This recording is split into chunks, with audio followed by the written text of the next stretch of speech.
மற்றபடி உதயநிதிக்கு நம்ம எதிர்கட்சியில இருந்தாலும் பிறந்த நாள் வாழ்த்துக்கள் சொல்றேன். ஏன்னா அவர் நம்மளுடைய துணை முதல்வர்.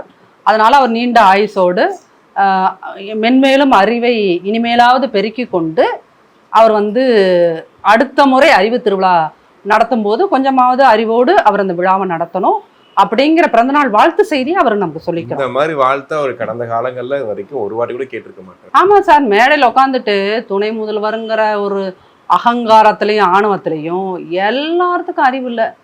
அறிவு இருக்கு, அதனால நாங்கள் அறிவு திருவிழா நடத்துறோம்னு ஆணவத்தில் பேசினேன்னா ராஜா, அப்புறம் வச்சு செய்வாங்க தானே, எல்லாரும் வச்சு செய்வாங்க தானே. இப்போ எனக்கெல்லாம் இயல்பாக டீசெண்டாக பேசி பேசி ரொம்ப அவரை மலினமாக பேச முடியலை, சரிங்களா. ஆனால் டிவிக்கு அந்த என்னது டிஜிட்டல் வாரியர்ஸ், விர்ச்சுவல் வாரியர்ஸ், அவன்லாம் வச்சு அடிக்கிற அடியை பார்த்தா நமக்கு நெஞ்சு வலி வந்துடுது. அவன் எழுதுகிற ஒவ்வொரு வார்த்தைகளையும் கேட்டால் உண்மையிலேயே லிட்ரலாக நெஞ்சு வலி வருது. அந்த மாதிரி அவ்வளோ ஹார்ஷாக அவ்வளோ வன்மத்தை அவன் கொட்டுறான்.